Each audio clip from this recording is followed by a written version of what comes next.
Hey guys, நான் பியாலிஷ். So welcome to the another episode of Fire and Amma. எல்லாரும் சந்தோஷமா சேஃபா இருக்குன்னு நான் நம்புறேன். இன்றைக்கு நான் உங்களை பற்றி பேசலாம் என்றால் எக்ஸாமினேட் சோதித்து அறி. இன்றைக்கு பைபிள்ல இருக்கிற ஒரு சரித்திரத்தை உங்களோட ஷேர் பண்ணி ஒரு காரியத்தை குறித்து பேசலாம்னு நான் நினைக்கின்றேன். என்னவென்றால் ஆக்சுவலி இதை நான் ஷார்ட்டா சொல்றதுக்கு ட்ரை பண்றேன். உங்களுக்கு இதை ஃபுல்லா தெரிஞ்ச ஒரு ஆசையா இருந்தால் நீங்கள் யோனா புத்தகத்தை வாசிப்பதன் மூலம் தெரிந்து கொள்ளலாம். கிறிஸ்துவுக்கு முன் 740ஆம் ஆண்டு காலப்பகுதியில் யோனான்ற ஒரு தேவ மனிதன் வாழ்ந்து வருவாரார். அவருக்கு தேவனுடைய வார்த்தை உண்டாகி தேவன் என்ன சொல்கிறார் என்றால், நான் சொல்ற பட்டணம் நினிவேக்கு போ, அங்க இருக்கிற ஜனங்கள் பாவம் செய்து அவருடைய அநீதி பெருகி போயிட்டது, அதனால என்னுடைய கோவாக்கினை மூண்டு விட்டது, இதப்ப அவங்க இடத்துல பிரசங்கி அப்படின்னு சொல்லி யோனாவை ஆண்டவர் அனுப்புறார். இவரும் நினிவே பட்டணத்துக்கு போறேன். ஆக்சுவலி அதுக்குள்ளே நிறைய சம்பவங்கள் நடக்குது. அதை நாங்கள் வேற சாப்டர்ல பார்க்கலாம். பட் நீங்க ஃபுல்லா தெரிஞ்சு கொள்ளணுமா இருந்தால் வாசிங்க. ஓகே, இவரும் நினிவே பட்டணத்துக்கு போய் அங்கே இருக்கிற ஜனங்களுக்கு இதனுடைய வார்த்தையை சொல்ல அவர்கள் உடனே மனம் திரும்புகிறார்கள்.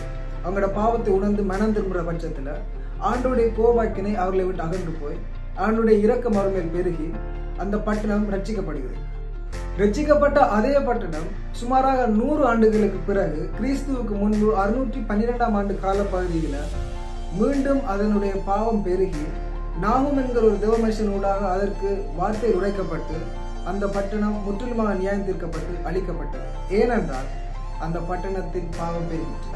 சோ இதை இன்னுமே ஷார்ட்டா சொல்ல வேண்டுமா இருந்தால், யோனாவின் காலப்பகுதியில பாவம் செய்து கொண்டிருந்த நகரம் தன்னை உணர்ந்து மனம் திரும்பிய பட்சத்தில் தேவனுடைய கிருபை அளிக்கப்பட்டு நியாய தீர்ப்பிலிருந்து தப்பித்து ரட்சிக்கப்பட்டது. அதே பட்டணம் 100 வருடத்துக்கு பிறகு அதே பாவத்தை செய்து மனம் திரும்பாத பட்சத்தில் அழிக்கப்பட்டது.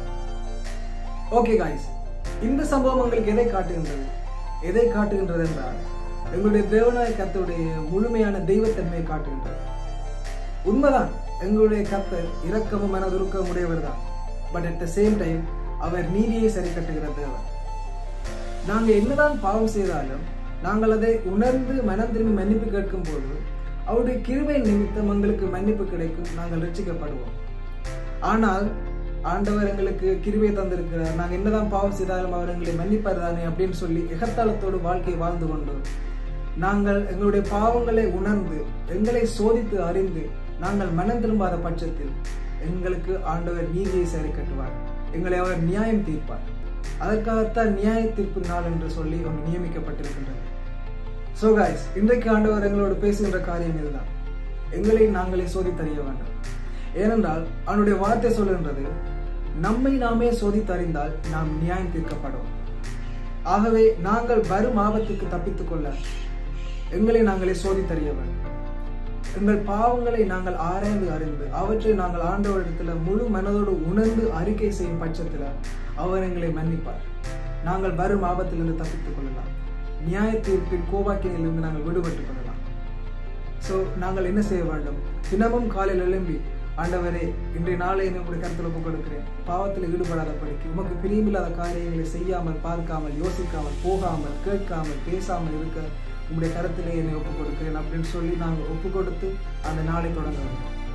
அதே போல இரவு நாங்கள் தூங்க போக முடியும், ஆண்டவரே இன்று நாள் முழுவதும் செய்த காரியங்கள் உங்களுடைய கருத்தில் ஒப்புக் கொடுக்கிறேன், உமக்கு பிரியமில்லாமல் விரோதமாக பாவங்கள் செய்திருந்தால் அதற்கான மனம் திரும்புகிறேன், என்னுடைய ஆவி ஆத்மா சரீரம் உடலோடு பாவங்கள் எல்லாவற்றையும் கருத்தில் ஒப்புக் கொடுக்கிறேன்னு சொல்லி நாங்கள் மனம் திரும்புகிறோம்.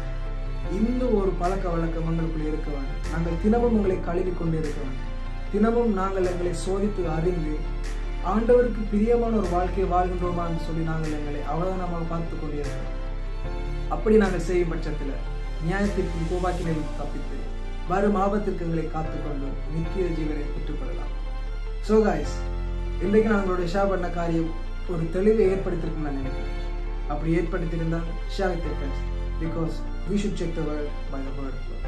தினமும் ஜெபித்து வேதத்தை வாசித்து தியானித்து நம்மை நாம் சோதித்து அறிந்து நாங்கள் நியாயத்திற்பின் கோபாக்கிலிருந்து விடுதலை ஆகிக் கொள்வோம்.